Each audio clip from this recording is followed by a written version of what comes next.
Maximum? 20 minute. नमस्कार दोस्तों, एक बार फिर मैं व्यालोक और फिर से मैं दद्दा के चैनल पर बाबा की खरी खोटी। और आज का मसला है खालिस्तान और खालिस्तानी आतंकवादी पतवंत सिंह पन्नू और उसकी वह गिदड़ भभकी या धमकी, जो भी कहना चाहें कह लें, कि उसने एडवाइजरी जारी की है कि 19 तारीख को और उसके बाद एयर इंडिया के विमान से कोई सफर न करे, क्योंकि वो लोग हमला कर सकते हैं।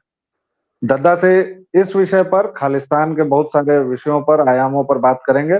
पहला सवाल, दद्दा, क्या मामला है? पन्नू अमेरिकी और कनाडाई नागरिक है।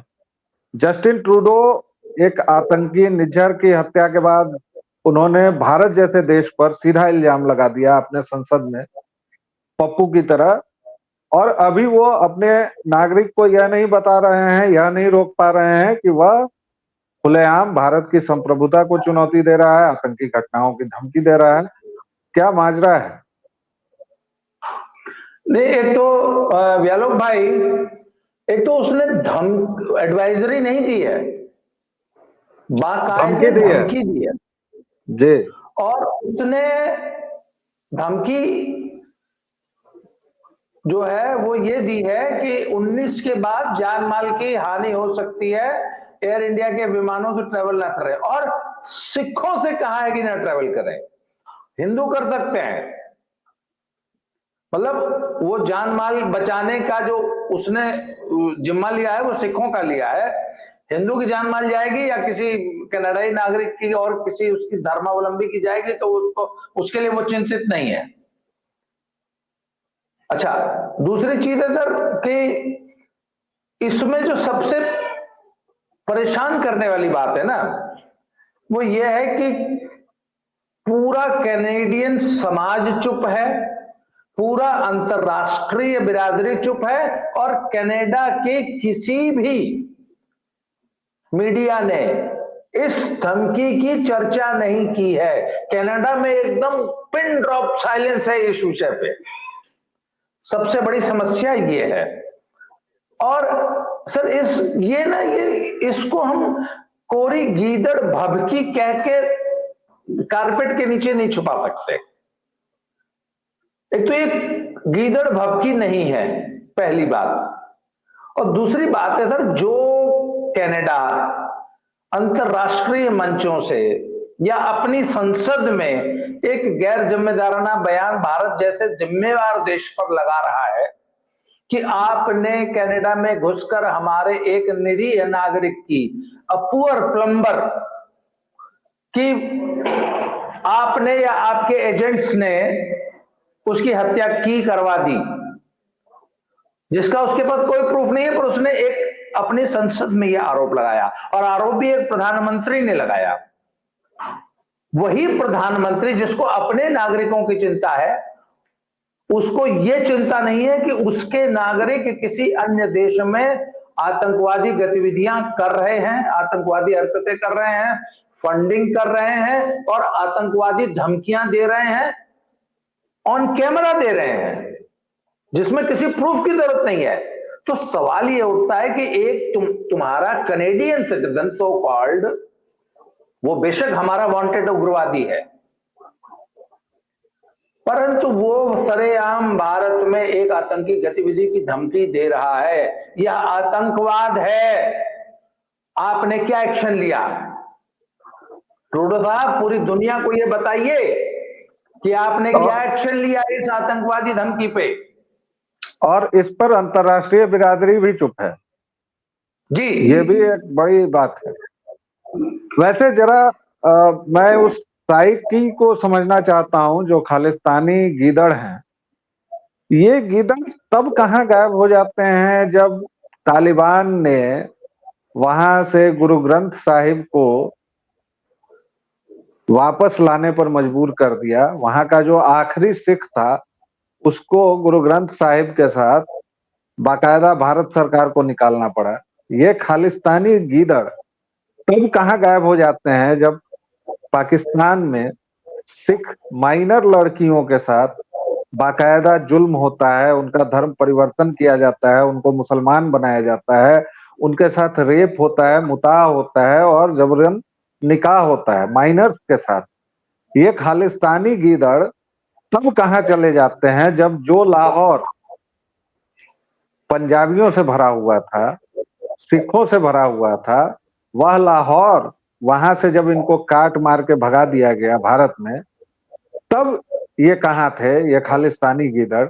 ये खालिस्तानी गीदड़ अभी जब कांग्रेस के साथ गलबहियां कर रहे हैं भारत में बैठ के, या आम आदमी पार्टी के साथ बैठ के गलबहियां करते हैं, तो ये 1984 में कहाँ थे। ये पाकिस्तान में 24% से जब 1% सिख आबादी हो गई है, तब ये कहाँ थे। मैं इस मानसिकता को समझना चाह रहा हूं कि ये खालिस्तानी गीदड़ आखिर चाह क्या रहे हैं और ये कहाँ रहते हैं जब इनके साथ इतनी जबरदस्ती होती है, और जिस भारत में इनको प्रेम से और जिस सनातन की ये शाखा है उसी के खिलाफ, मतलब जिस थाली में खा रहे हैं उसी में खाना चाहते हैं। देखिए मैं बताऊं, ये इनका एक पॉलिटिकल एजेंडा है और सर पॉलिटिकल एजेंडा में बहुत सारे सवालों के जवाब नहीं दिए जाते और जो फॉलोअर्स होते हैं ना वो बहुत सारे सवाल पूछते ही नहीं। जो सवाल आप पूछ रहे हैं ना, असल में वो सवाल तो उन लोगों को पूछना चाहिए जो इनकी थ्योरी को बाई करते हैं या इनके कहने पर सड़कों पे उतर आते हैं, या वो जो खालिस्तान बनाने का सपना पाल रहे हैं। ये तमाम सवाल इनके फॉलोअर्स को इनसे करना चाहिए। पर सर बात यह ना कि वो भी जानते हैं कि ये जितनी भी मुहिम चल रही है वो पाकिस्तान के इशारे पे चल रही है। It is being funded by Pakistan. तो सर बात यह ना कि इन्होंने खालिस्तान का जो प्रस्तावित नक्शा दिया है, आपको पता है उसमें उत्तर प्रदेश के तराई से लेकर और कोटा बूंदी तक शामिल है, परंतु पाकिस्तान का और अफगानिस्तान का एक इंच भी शामिल नहीं है। क्यों? अगला सवाल मेरा वही होने वाला था कि ये जो पन्नू और इस टाइप के गीदड़, इस टाइप के कीड़े मकोड़े जो धमकियां देते हैं, वो पंजाब का जो हिस्सा पाकिस्तान में है, जो अफगानिस्तान में था, उस पर क्यों नहीं बात करते हैं ये? सर इनके आका नाराज हो जाएंगे ना। सर इनके जो हैंडलर थे वो पाकिस्तान में ही बैठे हैं। अच्छा दूसरी एक चीज, यहां का जो लोकल पंजाबी है ना, जो समझदार है, वो इनसे कहता है कि अरे भैया तुम तो बैठे हो कनाडा अमेरिका में, पर यहां हमारे बच्चे जेल जाएंगे, यहां हमारे बच्चे कटेंगे। तुमको अगर खालिस्तान की मुहिम चलानी है ना तो अपने बच्चे कनाडा और अमेरिका से लेके वापस आओ, यहां अमृतसर जलंधर लुधियाना में बैठ के खूब एक्टिविज्म करो, हम देख लेंगे तुमको कि तुम कितना खालिस्तान मांगते हो और कितना बनाते हो। तुमको तो बैठना है कनाडा में और वहां से बैठ के खालिस्तान की मुहिम चलानी है। परंतु अच्छा 70 और 80 के दशक का जो खालिस्तान था, 90 के पूर्वार्ध का, यहां का जो समझदार पंजाबी है वो कहता है कि किसके बच्चे कटे, किसके बच्चे मरे। सर 1 लाख से ज्यादा सिख मरा है, इसकी कीमत किसने? मेरे एक मित्र हैं सर, यहीं बगल के गांव के रहने वाले हैं, उनके पिताजी कहते हैं कि जब 80 के दशक में जब आतंकवाद आया खालिस्तानी, तो हम लोग, वो कहते हैं कि हम लोग युवा थे, हमें भी बड़ा जोश होता था, परंतु मेरे पिताजी जो उस वक्त करीब 60 साल के थे, वो मुझे कहते थे कि ये जो कांटे तुम बो रहे हो ना, ये हमको अपनी आंखों से चुनने होंगे। इस बात को गौर कीजिए। वो बुजुर्ग कहते थे कि जो तुम कांटे बो रहे हो इस धरती में, वो हमको अपनी आंखों से उठाने होंगे, इन पलकों से। और कहते मुझे तब लगता था कि मेरा पिता कैसा आदमी है जो पंथ और धर्म के लिए इतना भी नहीं सोच सकता। और कहता 10 साल के अंदर हकीकत हमारे सामने थी और हमारे पिताजी की बातें एक एक बात सच हुई, और जो भयावह दौर पंजाब ने देखा है वो कहते हमें याद है कि सचमुच हमने अपनी आंखों से वो कांटे चुने धरती से। सर ये वापस, अच्छा आज भी जो समझदार पंजाबी है ना वो इनके साथ बिल्कुल नहीं खड़ा, क्योंकि जिन्होंने वो दौर देखा है वो कहते हैं कि अरे तुम हमें फिर मरवाओगे। सिर्फ हम इकोनॉमिकली जो पीछे जाएंगे, जो समाज की दृष्टि से पीछे जाएंगे, एज ए कम्युनिटी जो हम पूरे दुनिया में जो हमें बदनामी होगी वो एक अलग चीज है। तुम हमें फिजिकली मरवाओगे, तुम्हारी जो ये मुहिम है हमारे बच्चे लेके जाएगी,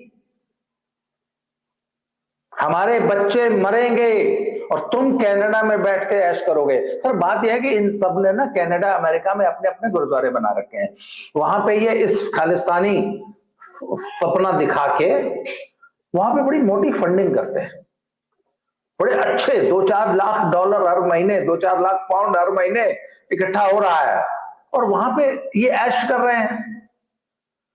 पन्नू कहता है कि लाल किले पे झंडा फहरा दो $1 लाख इनाम दूंगा, वो कुछ लड़के बेचारे चढ़ गए, वो अब तक जेलों में सड़ रहे हैं, आपको पता है। उन्होंने कहा कि वो पता नहीं तरन तारण में और कहां कहां पे कलेक्ट्रेट के ऊपर जो है हिंदुस्तान का झंडा उतार के खालिस्तानी झंडा फहरा दो, उन बच्चों ने फहरा दिया। कहते आज तक जमानत कराने के लिए किसी ने $1 नहीं दिया, कहते घर बर्बाद हो गए। मैं आपको बताऊं, ये अभी जब अमृतपाल सिंह जो है डिब्रूगढ़ वाले, उनका जब प्रकरण चल रहा था तो उनके चक्कर में एक यंग लड़का, सर जिसकी अभी 2-2.5 साल पहले शादी हुई थी, जिसकी पत्नी की गोद में मुश्किल से 8-9 महीने की बच्ची थी और वो एक छोटा सा रेडीमेड दुकान करता था, व्यापारी था, उसने जोश में आके वो सूरी को मार दिया। सूरी एक बड़बोला हिंदू नेता था, सर वो लड़का जेल में है और सरेआम बकायदा वीडियो रिकॉर्डिंग वगैरह सब कुछ है, इसलिए उसकी जिंदगी अब जेल में कटेगी। सर एक बच्चा, एक 28-30 साल का युवक तुम्हारे बहकावे में आके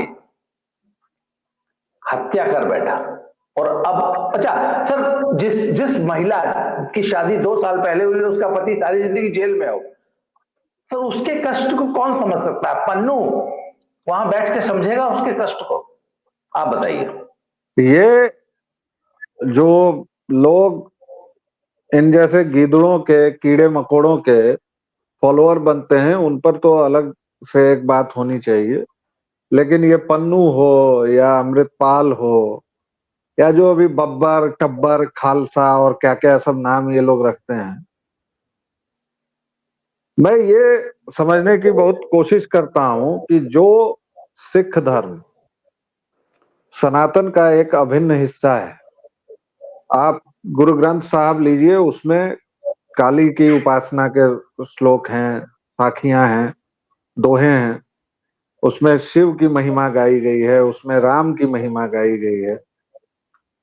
गुरु गोविंद सिंह ने जब खालसा पंथ बनाया तो बाकायदा उसका लक्ष्य यही था कि मुगलों से, यानी इस्लामिक जो सत्ता है, पॉलिटिकल पावर है, और इस्लाम तो हमेशा से एक पॉलिटिकल थॉट ही रहा है, उसमें और कुछ नहीं है, उससे निपटने के लिए हिंदुओं की एक मिलिटेंट फौज बनाई गुरु गोविंद सिंह ने। खालसा पंथ को अगर एक शब्द में कहें तो यही है। अब ये पन्नू, झन्नू, लन्नू, फन्नू जो भी हैं, या अमृतपाल है, कचरापाल है, जो भी है, ये ठीक वही काम कर रहा है जो हमास का आतंकी कर रहा है। हमास के मुखिया की पूरी संपत्ति $4 बिलियन है और वो फिलिस्तीन में रहता भी नहीं है, जैसे ये पन्नू पंजाब में रहता नहीं है, ये रह रहा है कनाडा में या अमेरिका में, और वहां से आधे घंटे की बकवास करता है, उसके बाद 10-15 दिन सुर्खियां बटोर के और चला जाता है। अमृतपाल करने आया था बहुत कुछ, अभी कहाँ है, किस जेल में, सब क्या कर रहा है मुझे मतलब वो एक अलग मसला है। हमास का लीडर $4 बिलियन की संपत्ति के साथ जॉर्डन में रह रहा है। ये जिस पंथ से जिस हमले से बचाने के लिए सिख पंथ बना, खालसा पंथ बना, ठीक अपने आक्रमणकारियों की तरह हो गया बिरयानी खाते खाते। ये क्या मामला है, ये समझ में नहीं आ रहा है